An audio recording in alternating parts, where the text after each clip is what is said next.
मित्रांनो, हे दोघं चंगू मंगू आहेत. ठीक, हा चंगू आहे, याला राज्यसेवेमध्ये 200 मार्क मिळालेले आहेत आणि कंबाईनला बसलं तेव्हा याला 40च मार्क आलेत. आणि हा जो मंगू आहे हे पण दोन्ही परीक्षेला बसला आहे, परंतु ह्याचा राज्यसेवेचा स्कोर 240 आहे आणि याचा जो कंबाईनचा स्कोर आहे तो 55. ह्याचा 240 प्लस आहे आणि 55 प्लस आहे. चंगू आणि मंगू यांची इंटेलिजन्स लेवल सेम आहे. इंटेलिजन्स म्हणजे ग्रास्पिंग कॅपॅसिटी सेम आहे. दोघांनी अभ्यास पण तेवढाच केला आहे. परंतु हा जो मंगू आहे तो चंगूने काय केले, चंगूनं शिड्या चढत चढत पायरी चढत चढत चढत चढत चढत MPSCची पोस्ट घेण्याचा प्रयत्न केला आहे. वेअर ॲज हा जो चंगू आहे तो डायरेक्ट भरारी मारून हवेतून ही MPSCची पोस्ट घेऊन जाण्याचा प्रयत्न केलेला आहे. आणि याच वरच्या मंगूनं जे केलेलं आहे त्याला म्हणतात स्मार्ट वर्क. Smart work. आणि हे स्मार्ट वर्क कसं करायचं असतं याच्याबद्दलच हा व्हिडिओ आपण बनवत आहोत. नक्की स्मार्ट वर्क म्हणजे काय? आता या ठिकाणी आपण 2 सेक्शन केलेले आहेत. एक सेक्शन आहे मंगूचा जो स्मार्ट आहे आणि एक सेक्शन आहे चंगूचा जो हार्ड वर्किंग आहे. दोघांनी एकच क्लास लावला आहे. दोघांनी द्रोणाचार्य एज्युकेशन अकॅडमी जॉईन केलेली आहे. ठीक, जेव्हा स्मार्ट वर्कबद्दल आमचं लेक्चर होतं तेव्हा हा चंगू जो आहे तो ॲब्सेंट राहिलेला होता आणि हा मंगू प्रेझेंट होता. ठीक, आता यामुळं काय झालेलं आहे, चंगूनं जेव्हा अभ्यास करायला सुरुवात केली तेव्हा बाजारात गेला आणि तो 10,000ची पुस्तकं घेऊन त्याने सुरुवात करायला स्टार्ट केलं. आणि ह्या मंगूनी काय केलं, ह्या मंगूनी फक्त 3 ते 4,000ची सिलेक्टिव्ह पुस्तकं आणली. आणि यांनी एक स्ट्रॅटेजी ठेवलेली होती की एका विषयासाठी फक्त एकच पुस्तक त्याने आणलेलं होतं. एका विषयासाठी एकच पुस्तक त्याने आणलेलं होतं. आणि ह्यांनी एका विषयाचे 4-4 पुस्तकं 5-5 पुस्तकं घेऊन आलेला होता. ठीक, आता झालं काय, ह्यांनी जनरल स्टडीज पेपर कोणता असतो, जनरल स्टडीज. जनरल स्टडीजच्या पेपरला ह्याने रिसर्च चालू केला 4-4 पुस्तकं घेऊन. आणि ह्याने एकच पुस्तक घेऊन जनरल स्टडीजला जनरल स्टडीज प्रमाणे वाचलं. ठीक, ह्याने आम्ही वाचायचे जे टेक्निक्स दिलेले ते सगळ्या वापरल्या. ठीक, आणि कीवर्ड्स पॉइंटर्स याच्यावर जास्त भर दिला आणि नंबर ऑफ रिव्हिजन्स केल्या. 7 रिव्हिजन्स केल्या यांनी एकाच पुस्तकाच्या.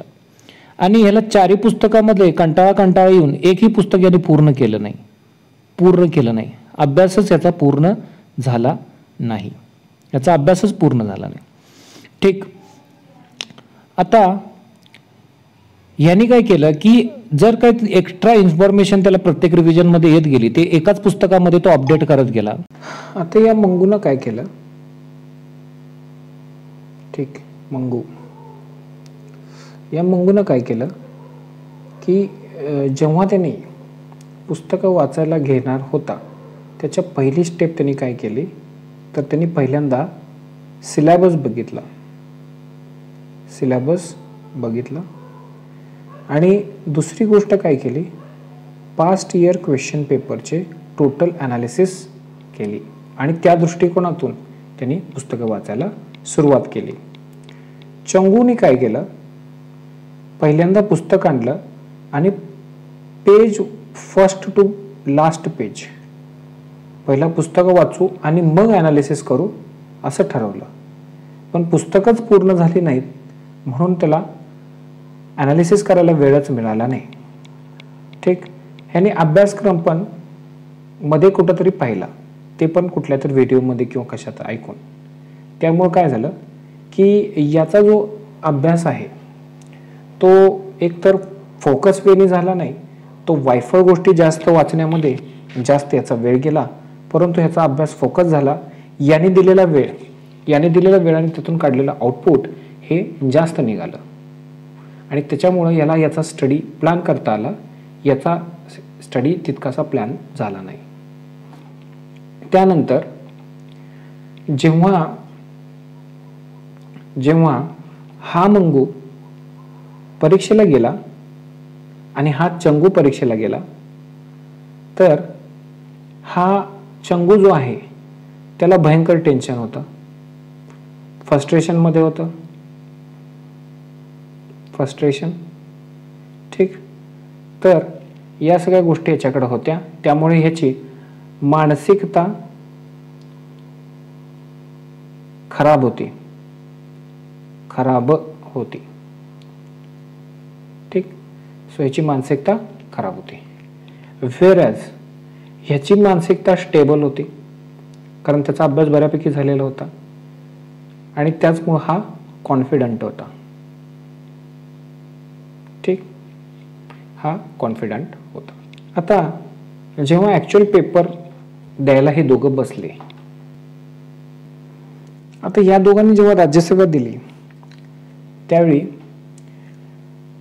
मंगूच्या हे लक्षात आलेलं होतं की सीसॅटचा जो पेपर आहे तिथंच राज्यसेवेची मूळ की पूर्वपरीक्षेमध्ये आहे, त्यामुळे त्यांनी तिथं चांगला अभ्यास करून आलेला होता आणि तिथं स्कोर करायच्या हिशोबाने आलेला होता. परंतु चंगूचं अभ्यासच पूर्ण झालेला नव्हता, त्यामुळे कसं बसं सीसॅट केलेलं होतं. त्यामुळं ह्या चंगूनं काय केलं की दोन्हीवर आपण भर ठेवायचा, GS वर पण भर ठेवायचा आणि सीसॅटवर, कारण त्याला कुठल्याच गोष्टीमध्ये कॉन्फिडन्स नव्हता. त्यांनी दोन्ही दर्डीवर पाय ठेवलेला होता. आता जेव्हा त्यांनी 2022ची परीक्षा दिली तेव्हा या मंगूने कॉन्फिडेंटली स्मार्टली पेपर हँडल केला. याच्यामध्ये त्यांनी काय वापरलं, याने स्मार्ट एलिमिनेशन मेथड वापरली.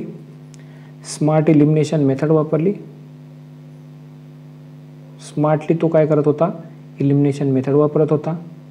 त्याच्यानंतर कॅल्क्युलेटिव्ह रिस्क घेत होता, ठीक. पेपरच्या ॲनालिसिसमधून त्याला जनरल आन्सर पॅटर्न लक्षात आलेला होता. जनरल आन्सर पॅटर्न GAP म्हणतो मी याला, गॅप लक्षात आलेला होता. आणि थोडंसं त्याने जे वाचलेलं आहे त्याच्या अनुषंगाने ह्याला स्मार्ट गेस करता येत होता.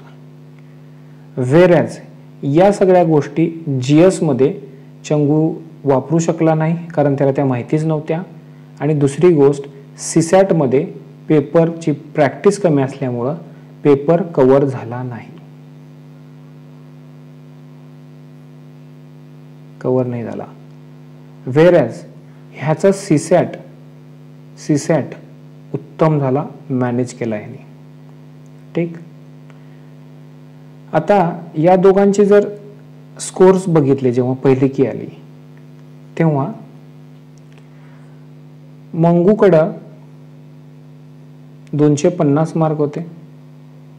त्यापैकी 150 मार्क यांनी सीसॅट मध्ये आणि 100 मार्क यांनी GS मध्ये मिळवलेले होते. आणि चंगूला सीसॅट मध्ये 120 मार्क होते, GS मध्ये यांनी 80 मार्क मिळवलेले. याची जी टोटल होती ती 250 होती आणि याची जी टोटल होती ती 200 होती, ठीक. यानंतर या दोघांनी कंबाईनची परीक्षा दिली. कंबाईनमध्ये मंगूने सेम स्ट्रॅटेजी वापरली. सिलेक्ट करताना त्याला जे विषय चांगले जमत होते, मंगू आहे लक्षात घ्या, ठीक. याला जे विषय चांगले येत होते म्हणजे जिओग्राफी, त्याच्यानंतर पॉलिटी, असे सिलेक्टिव्ह विषय, सायन्स, गणित बुद्धिमत्ता, असे 4 सेक्शन यांनी हेरून ठेवलेले. प्रत्येक सेक्शनमध्ये 12च्या आसपास मार्क मिळून 48 मार्क्स पहिला फिक्स केले आणि तिथून पुढं कॅल्क्युलेटिव्ह रिस्क घेऊन यांनी याचा स्कोर 55 मार्क्स पर्यंत आणला फर्स्ट की नंतर.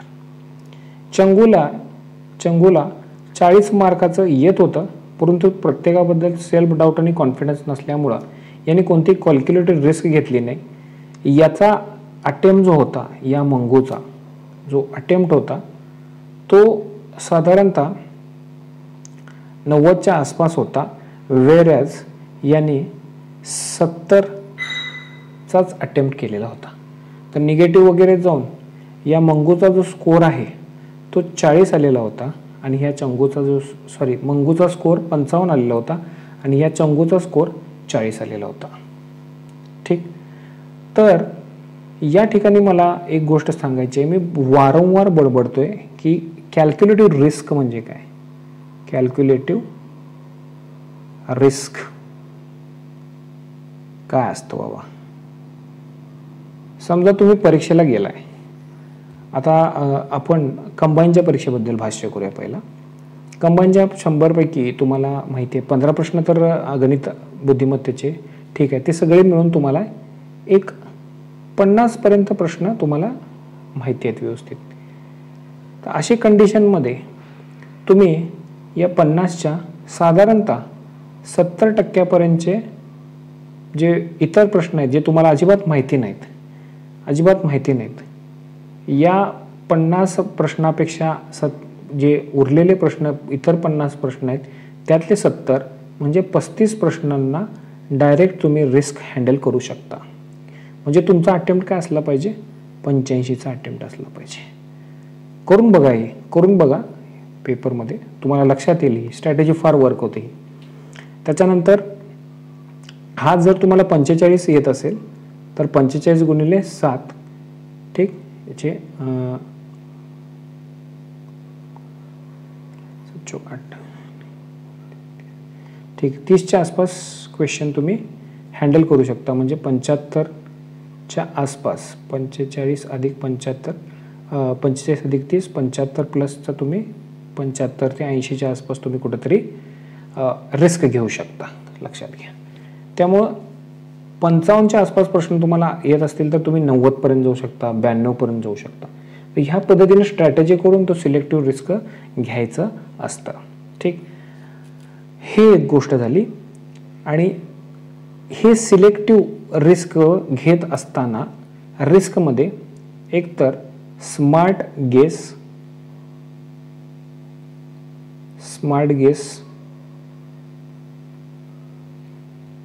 ठीक, त्याच्यानंतर एलिमिनेशन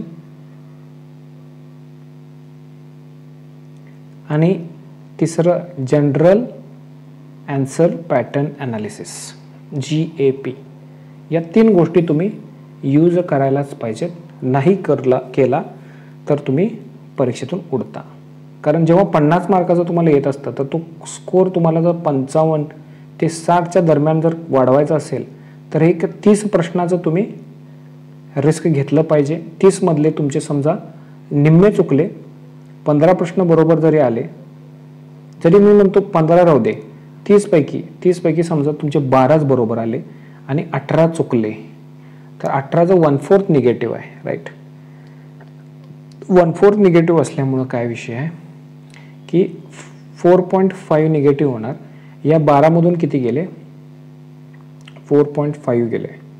ठीक, तुम्हाला 7.5 मार्क्स म्हणजे 7.5 मार्काचा डायरेक्ट बेनिफिट तुम्हाला मिळतो. समजा तुम्हाला 50 मार्काचं येते तर तुमचा स्कोर काय होईल आता, 57.5 होईल. ठीक, हे निगेटिव्ह वगैरे जाऊन तर या पद्धतीनं. आता हीच राज्यसेवेसाठी करायचं असेल तर सेम स्ट्रॅटेजी राहील. जर तुम्हाला 50 मार्काचं येत असेल, 50 मार्काचं येत असेल, समजा 50 मार्काचं येत असेल, म्हणजे 50 मार्काचा नाही, 50 प्रश्न, 200 पैकी प्रश्न, 100 प्रश्न असतात 200 मार्काला, तर 50 प्रश्न येत असेल तर तुम्ही ह्याच्यामध्ये डायरेक्टली 85 प्रश्नाला रिस्क घेऊ शकता. म्हणजे तुमचा आधी स्कोर जो 100 येणार होता, आता सेम कंडिशन झाली. समजा या ठिकाणी 12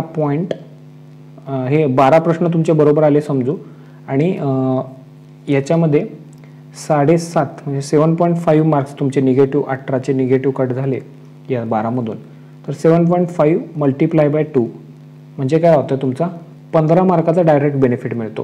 म्हणजे तुम्हाला आधी 100 मार्क पडणार होते, आता ते 115 मार्क आलेले आहेत. हा बेनिफिट इथं आलेला आहे तुम्हाला. म्हणजे काय होते की तुमचा स्कोर जो 210 पर्यंत जाणार होता किंवा 220 पर्यंत जाणार होता, तो स्कोर आता 230, 235 या रेंजमध्ये जायला चालू झाला.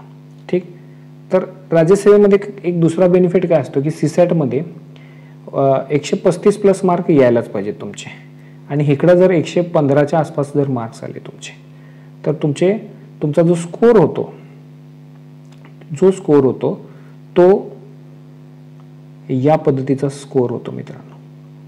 उत्तम स्कोर आहे हा, उत्तम स्कोर. कारण यंदाच्या सीसॅट मध्ये 135 मार्क मिळवणे काही फार अवघड गोष्ट नव्हती, सहजासहजी मिळवता येऊ शकत होते. आणि 115 जर आपण स्ट्रॅटेजी वापरून काढले GS मध्ये, तर 250 हा उत्तम स्कोर आहे, सेफेस्ट स्कोर आहे हा. ठीक, तर या दृष्टिकोनातून आपल्याला अभ्यास करणं गरजेचं आहे. आता यानंतर या व्हिडिओमध्ये आपण राज्यसेवा जी 2021ची आहे यंदा झालेली, जी 22 मध्ये 23 जानेला झालेली. ठीक, आणि दुसरी जी एक्झाम आहे ती आहे कंबाईन. ही पण 26 फेब्रुवारी झालेली. ठीक, 2021चीच आहे ही परत परीक्षा. या दोन्ही परीक्षांमध्ये मी जे 3 स्ट्रॅटेजी सांगितले तुम्हाला, 3 स्ट्रॅटेजी काय होत्या की इलिमिनेशन, त्याच्यानंतर जनरल आन्सर पॅटर्न आणि स्मार्ट गेस.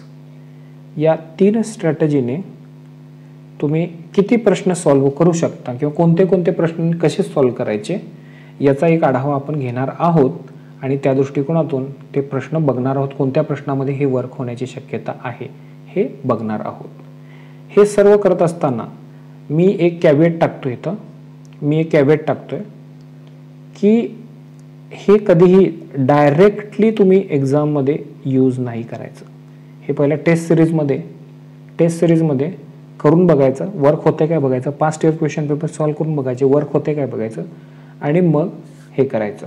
ही तुम्हाला काही येत नसेल तरच्या गोष्टी आहेत. म्हणजे तुम्हाला 4 ऑप्शनपैकी तुम्ही 2 ऑप्शन एलिमिनेट केले, 2 पैकी 1 मारायचं आहे तर तुक्का घेऊ शकता. इवन 4 ऑप्शनपैकी 1 ऑप्शन एलिमिनेट केला, 3 पैकी काही मारायचं आहे तर तुम्ही रिस्क घेऊ शकता. पण 4ही माहीत नाहीत त्या ठिकाणी तुम्ही या पद्धतीचा रिस्क घेऊ शकत नाही. त्यावेळी फक्त तुम्ही जनरल आन्सर पॅटर्नचा वापर करू शकता. स्मार्ट गेस आणि इलिमिनेशन जिथं फेल होतं, इलिमिनेशन जिथं वर्क होतं, तिथं तुम्ही दुसरं जर 2 जर ऑप्शन बाजूला काढला आणि 2 मधलं तुम्हाला सिलेक्ट करायचं आहे तर या 2 मध्ये स्मार्ट गेस वापरायचा, या 3 मध्ये स्मार्ट गेस वापरायचा.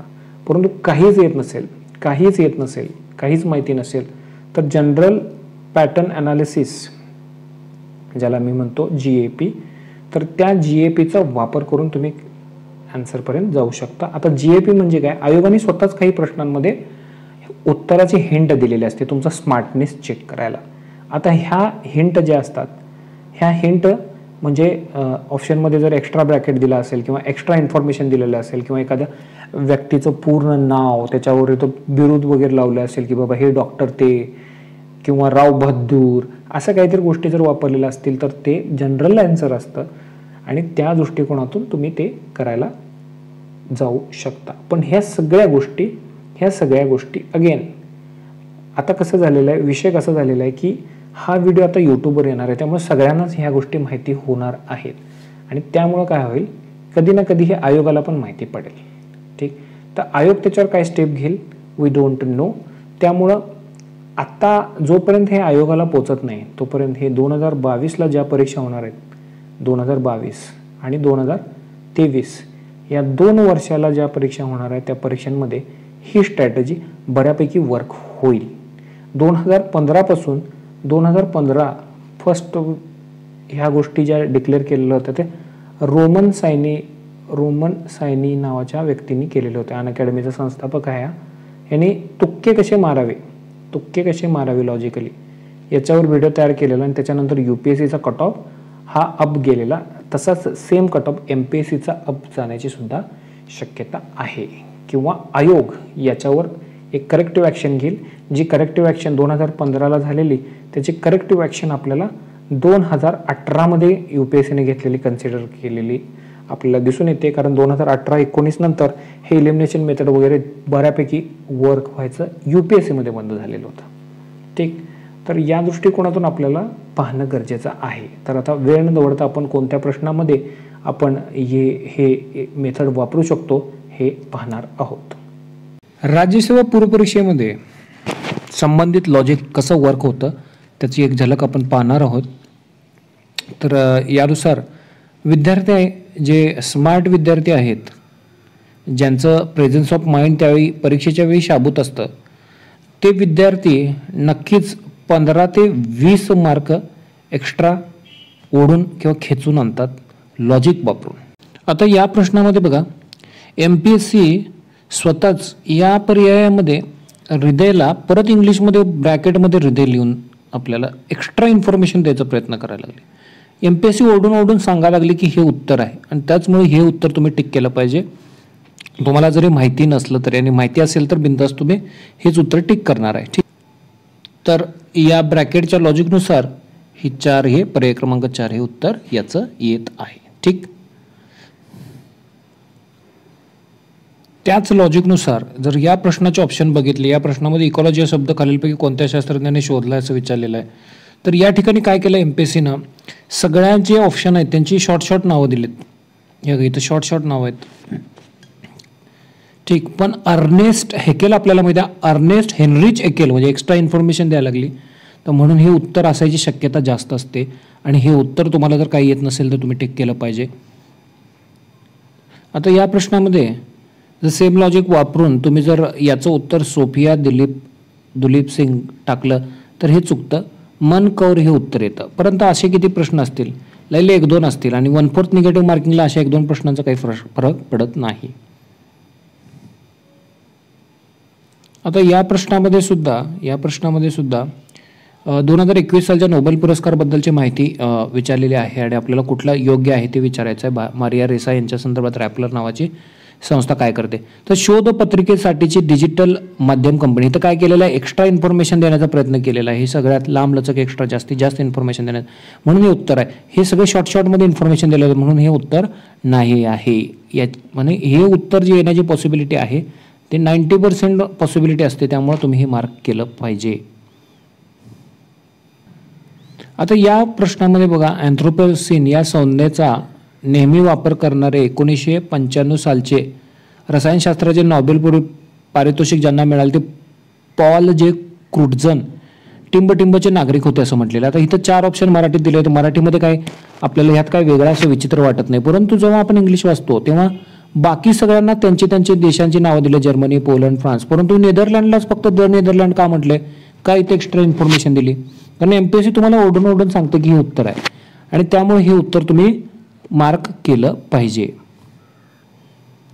आता या प्रश्नामध्ये सुद्धा संयुक्त राष्ट्राशी संबंधित संस्थेने चाललेले ब्लू हार्ट अभियान कशाशी संदर्भित आहे विचारलेलं आहे. आता या ठिकाणी सगळ्या ऑप्शनमध्ये तुम्हाला एकाच ठिकाणी इथं ब्रॅकेट घालून एक्स्ट्रा इन्फॉर्मेशन देण्याचा प्रयत्न केलेला आहे, म्हणून B हे उत्तर आहे मित्रांनो आणि ते तुम्ही टिक केलं पाहिजे. आता या प्रश्नामध्ये सुद्धा MPSCने बघा मराठीमध्ये जे पर्याय दिलेले आहेत त्याच्यामध्ये काही जास्त निघत नाही, परंतु इंग्लिशमध्ये पर्याय दिलेले आहेत तिथे एक्स्ट्रा किर्लोस्करबद्दल द किर्लोस्कर असं दिले. तुम्हाला हे माहीत जरी नसतं, जनरली हे माहीत होतं बऱ्यापैकी सगळ्यांना, परंतु तुम्हाला हे माहीत जरी नसतं तरी तुम्ही 4थं ऑप्शन तिथं टिक करायला गोल करायला पाहिजे, कारण MPSC ओढून स्वतः सांगते की हे उत्तर आहे म्हणून आणि ते तुम्ही ओळखायला पाहिजे. तर अशापैकी हे ज्यावेळी मी आधी पण सांगितलेलं आहे की जेव्हा भरपूरसे स्टेटमेंट असतात आणि तुम्हाला त्याबद्दल जास्त काय माहिती नसेल तर बिनधास्त ऑल ऑफ द अबाव हे टिक करून यायचं. बऱ्यापैकी ही 80% पॉसिबिलिटी असते हे उत्तर यायची. हे ब्रॅकेटवालं उत्तर असतं हे लॉजिक जे आहे, तर जिथं नाही विचारलेलं असते कोणतं बरोबर नाही किंवा कोणतं उद्दिष्ट नाही असं विचारलेलं असते, जेव्हा निगेटिव्ह विचारलेलं असते तेव्हा हे 50-50 चान्सेस आहेत करेक्ट येण्याचे. आणि या ठिकाणी याचं जे उत्तर आहे ते उत्तर आहे 3, पर्याय क्रमांक 3 उत्तर हे आहे. ठीक, आता या प्रश्नामध्ये जे ऑप्शन दिलेले आहेत ते 2 ऑप्शनमध्ये हे 2 शॉर्ट फॉर्म आहेत. न्यायमूर्ती मगो रानडे, डॉक्टर मुंजे यांची पूर्ण नावं दिलेली नाही आहेत आणि यांच्याबद्दल जास्त माहिती दिलेली आहे. गांधींच्याबद्दल महात्मा गांधी, टिळकांच्याबद्दल लोकमान्य टिळक असं दिलेलं आहे. जेव्हा एक्स्ट्रा इन्फॉर्मेशन देतं आयोग त्यापैकी एक उत्तर असतं. आणि बऱ्यापैकी स्वदेशी चळवळ लोकमान्य टिळकांनी स्वदेशीचा चळवळीचा पुरस्कार केलेला आपल्याला दिसून येतं. तर त्यामुळे हे उत्तर द्यायला पाहिजे आणि MPSCनं सुद्धा हेच उत्तर पर्याय क्रमांक 2 दिलेलं आहे. मी आधी सांगितलेल्या लॉजिकनुसार जेव्हा वरीलपैकी सर्व किंवा सर्व तिन्हीच्या तिन्ही उदाहरण, आता इथं तिन्हीच्या तिन्ही तिन्ही विधाने बरोबर आहेत असं ऑप्शन खाली सोडून मध्ये कुठं तर आलाय, दुसऱ्या ठिकाणी आलाय आणि म्हणूनच याचं उत्तर 2 असायला पाहिजे आणि ते उत्तर 2च दिलेलं आहे. तुम्ही व्हेरीफाय करू शकता MPSCच्या आन्सर की वरून. आता हे लॉजिक कंबाईनच्या परीक्षेमध्ये वर्क होतंय का नाही, किंवा कंबाईनच्या परीक्षेमध्ये लॉजिक लावून किंवा इलिमिनेशन आणि स्मार्ट गेस लावून कसं उत्तर आणता येतं हे आपण पाहणार आहोत. आता हा प्रश्न जो आहे सरकारी कमिशनवर आहे. सरकारी कमिशनचं तुम्हाला सगळ्या जर गोष्टी माहीत नसतील, त्यांनी काय रिकमेंडेशन दिले हे माहीत नसतील, फक्त आपल्याला एवढं जरी माहीत असेल की हा आयोग जो आहे तो कशासाठी आहे बाबा, केंद्र आणि राज्य किंवा ज्याला आपण फेडरलिझम म्हणतो, फेडरलिझम हे सुदृढ करण्यासाठी हा आयोग होता. तर मग असं जर असेल तर हा आयोग अशी रिकमेंडेशन करणार आहे की आंतरराज्य परिषद रद्द करावी. ही परिषद स्थापन कशासाठी केलेली आहे की राज्यांमध्ये संवाद वाढवावा, त्यांच्यातले जे कॉमन प्रॉब्लेम्स आहेत त्या कॉमन प्रॉब्लेम्सवर सर्वांनी मिळून संवाद साधून एकमेकांच्या गरजा आणि एकमेकांच्या अडचणी समजून घेऊन योग्य तोडगा काढावा याच्यासाठी आहे. ठीक, तर यामुळे हा रद्द होतो. अखिल भारतीय सेवा रद्द कराव्यात का, केंद्र आणि राज्याचे संबंध संपुष्टात येतील, तर त्यामुळे हा सुद्धा पर्याय रद्द होतो. आणि राज्यपाल हे पद रद्द करावे का असा जो पर्याय आहे, तर हा जो पर्याय आहे तो पण रद्द होतो, कारण कोणत्याही आयोगानं कधीही राज्यपाल हे पद नष्ट करावं असं कधी म्हटलेलं नाही. राज्यपाल हा जो आपली जी संसदीय प्रणाली आहे आणि आपण जे प्रजासत्ताक याचा नियमच काय आहे प्रजासत्ताकचा, की जो सेरेमोनियल हेड ज्याला आपण म्हणतो सेरेमोनियल हेड, डिफॅक्टो आणि डिज्युअर. डिफॅक्टो हा राज्याचा प्रमुख आणि डिज्युअर राज्याचा प्रमुख कोण असतो, मुख्यमंत्री, आणि हा असतो राज्यपाल राज्याच्या ठिकाणी, आणि केंद्रात हा पंतप्रधान आणि हा राष्ट्रपती असतो. त्यामुळे असे रिकमेंडेशन करणं ते डोक्याच्या बाहेरचं आहे. हा स्मार्ट गेस झाला आणि हे गेल्यानंतर हा एकमेव पर्याय उरतो, पर्याय क्रमांक 4. ठीक आहे. त्यानंतर हा सुद्धा प्रश्न ह्या इलिमिनेशन मेथडनेच सॉल्व करता येतो. आता बघा कसं ते. हा याच्या कोणाबद्दल प्रश्न विचारला, हा महाधिवक्त्याबद्दल प्रश्न विचारला. महाधिवक्ता कशाचा भाग येतो, हा कार्यकारी, त्याला आपण एक्झिक्युटिव्ह म्हणतो, याचा भाग येतो. याचं सिलेक्शन कोण करतं, शासन. ठीक, तर याचं काम पण काय आहे की शासनाच्या शासनाची वकिली करणं, शासनाच्या बाजूने वकिली करणं हे याचं काम आहे. तर शासनाच्या बाजूने वकिली करणारा हा खाजगी पक्षकारासाठी वकील म्हणून उभा राहू शकेल का, आणि ते बी शासनास विरुद्ध असलेल्या खटल्यात शासनाच्याच विरुद्ध शक्य आहे काय, दुश्मनी काढायची आहे का, खुन्नस, आता खुन्नस बिन्नस काढू शकत नाही तो. ठीक, त्यामुळे हा रद्द होतो. ठीक, त्याचे मानधन हे राज्य विधिमंडळाद्वारे निश्चित केले जाते. आता शासनानं ठरवायचं आहे की बाबा ह्याला किती पगार द्यायचा आहे, काय द्यायचं आहे एक्झिक्युटिव्हनी, आणि त्यामुळं कायदेमंडळ आणि एक्झिक्युटिव्हचं नियंत्रण इथं नसण्याची शक्यता दाट आहे. त्यामुळे हा पण आपण इलिमिनेट करू शकतो आणि तो राज्याच्या मंत्रिपरिषदेची इच्छा असेपर्यंत आपल्या पदावर राहू शकतो. असा मंत्रिपरिषदेची इच्छा असणारा एकही संविधानात असला भाग नाही. संविधानात आपल्याला फक्त राष्ट्रपतीची इच्छा, आणि राज्यामध्ये काय असेल जास्तीत जास्त राज्यपालाची इच्छा, त्यामुळे ह्या पण रद्द होतं. हे तिन्ही रद्द होतात सरळ सरळ. त्याच्याचमुळं पर्याय क्रमांक 4 हा उत्तर येतो. याला म्हणायचं smart guess through elimination method. आता या प्रश्नामध्ये पूर्ण नाव हे अलादी कृष्णस्वामी अय्यर यांचं दिलं आहे, परंतु पर्याय डॉक्टर राजेंद्र प्रसाद येतो. तर एखाद्या प्रश्नामध्ये आपली ही लॉजिक चालत नाही, पण बऱ्यापैकी हे प्रश्न 80% प्रश्नामध्ये ही लॉजिक चालते. आता या प्रश्नामध्ये पण स्मार्ट गेस करू शकतो. यांनी विचारले पहिले स्त्री शिक्षणाचे पहिले पुरस्कर्ते. आता इथं बघितलं ह्या सगळ्यांमधलं सगळ्यात वयस्क माणूस कोण आहे? सर्वात आधी जन्माला आलेला जांभेकर आहे. ठीक. 1816च्या आसपास कधीतरी जन्माला आलेला. मी एक्झॅक्ट डेट नाही देत आहे, तुम्ही ते व्हेरीफाय करा. आणि हा फुले त्याच्यानंतरचा दुसरा क्रमांकाचा वयस्क व्यक्ती आहे व 1827, 28 किंवा 30च्या आसपास कधीतरी जन्माला आलेला होता. ठीक. तर या लॉजिकनं जर पहिलं विचारलंय तर पहिला जन्माला आलेला करत असणार आहे ना. स्त्री शिक्षणाचे पहिले पुरस्कर्ते विचारले, स्त्री शिक्षणाचे पहिले पुरस्कर्ते, तर हा असणार आहे. आणि त्याचमुळं काय होतंय की याचा जो पर्याय आहे तो पर्यायामध्ये जर बघितलं तर पहिल्याच दुसऱ्याला असणारे 2 पर्याय आपल्याला तो उपलब्ध होतात. त्यामुळं वरचं इलिमिनेट होताना एक पर्याय 1 आणि पर्याय 4 इलिमिनेट होतो. आता पुढं जर आपण गेलो आपण तर आपल्याला माहिती आहे की ज्योतिराव फुले यांनी अनाथ बालकाश्रम हे ह्यांचंच काम आहे बऱ्यापैकी. त्यामुळं क4 असणारं एकच दिसतं आपल्याला या दोन्हीपैकी. ठीक. आणि याच्यानंतर आपल्याला धोंडो केशव कर्वे यांनी विधवा गृहाची स्थापना आणि गोपाळ हरी देशमुख हे पुनर्विवाह उद्योजक असलेलं जोडी लागते. म्हणजे ही आपल्याला आधीच फोड झालेली होती, पण ही जोडी एकदा व्हेरीफाय करून बघितली की पर्याय क्रमांक 2 हे योग्य उत्तर आलेलं दिसून येतं मित्रांनो.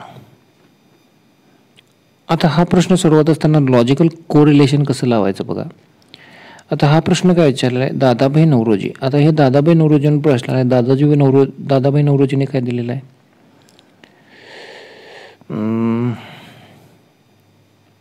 Un British rule in India. ठीक. आणि त्यांनी काय दिलेलं आहे? ड्रेन ऑफ वेल्थचा सिद्धांत पण ड्रेन ऑफ वेल्थचा सिद्धांत मांडलेला आहे. आता ड्रेन ऑफ वेल्थ म्हणजे आर्थिक निस्सारण. ठीक. आर्थिक निस्सारण कशाचं? वेल्थचं. आता हे इंग्लिशमधलं वेल्थ जे आहे ना त्यालाच पोटेन्शियल सरप्लस असं म्हणतात. वेल्थलाच पोटेन्शियल सरप्लस म्हणतात. हा ज्यांना माहीत आहे डायरेक्टली हा ऑप्शन मारून द्यायचा. ठीक. तर हे याचं उत्तर असतं. आता जनरल पॅटर्न ॲनालिसिसमधला हा प्रश्न आहे.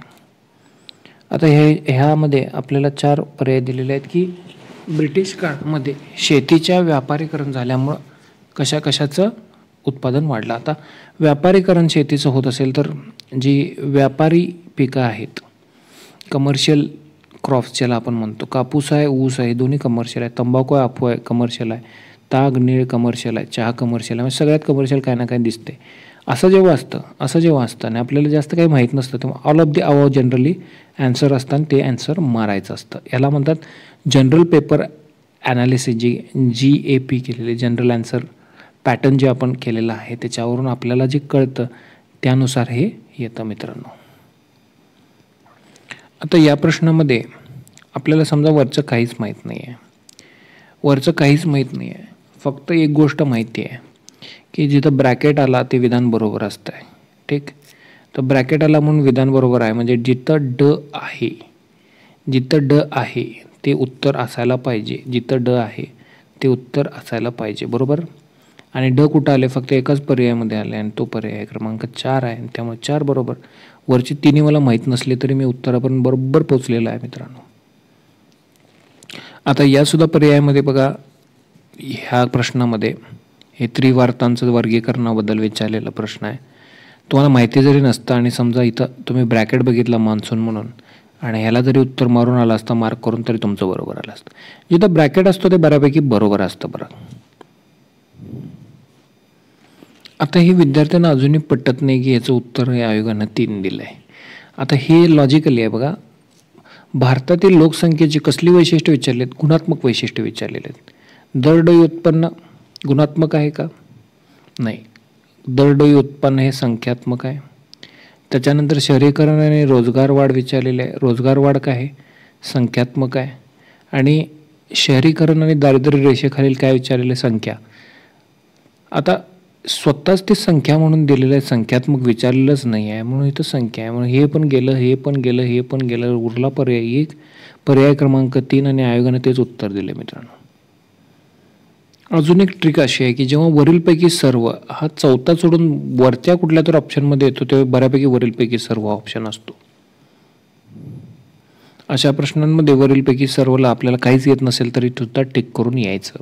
बघा या प्रश्नामध्ये सुद्धा वरीलपैकी सर्व हा जो ऑप्शन आहे तो ऑप्शन आपल्याला 4 मध्ये न दिसता, पर्याय क्रमांक 4 मध्ये न दिसता पर्याय क्रमांक 1 मध्ये दिसतोय. असं जेव्हा येतं तेव्हा वरीलपैकी सर्व हेच उत्तर असतं. म्हणजे 4 सोडून इतर काही हल्लेलं असतं.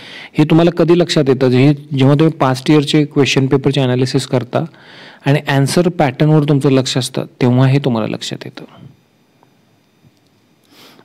जनरली जेव्हा शास्त्रीय नावे किंवा फार असे किचकट काही गोष्टी वरती असतात आणि त्यांच्या जोड्या लावा किंवा ती विधानं असतात तेव्हा बरोबर जर विचारलं असेल तर बऱ्यापैकी वरीलपैकी सर्व हे उत्तर असतं. आता इथं ब्रॅकेटवालं लॉजिक चालत नाही या प्रश्नामध्ये. इथं ब्रॅकेट आहे म्हणून ते उत्तर असेल हे लॉजिक इथं चालत नाही. आता हे लॉजिकली द्यायचं आहे की बाबा सर्वात पहिला जीवसृष्टी कुठं झाली? पाण्यात तयार झाली. आणि पाण्यातनं काय करेल? तो पाण्यात आणि जमिनीत येण्याची जी क्षमता तयार होईल तोच प्राणी पहिल्यांदा जमिनीवर येणार आहे ना, की ज्याला पाण्यात पण राहता येते आणि ज्याला जमिनीवर पण राहता येते. असा प्राणी म्हणजे काय? उभयचर प्राणी. म्हणून उत्तर काय? उभयचर. बघा मी मगाशीच सांगितलेलं की बऱ्यापैकी किचकट आणि बऱ्याचशी मोठी मोठी आकडेवारी वगैरे असेल तर अशा गोष्टी बऱ्यापैकी करेक्ट वरीलपैकी सर्व हे उत्तर असतं. आणि परत ब्रॅकेट जिथं असतो ते पण बरोबर असतं. आता हे सगळं लॉजिक जर एकवटलं तर वरीलपैकी सर्व पर्याय क्रमांक 4 हे उत्तर द्यायचं असतं आणि आयोगानं सुद्धा तेच उत्तर दिलेलं आपल्याला आढळून येतं.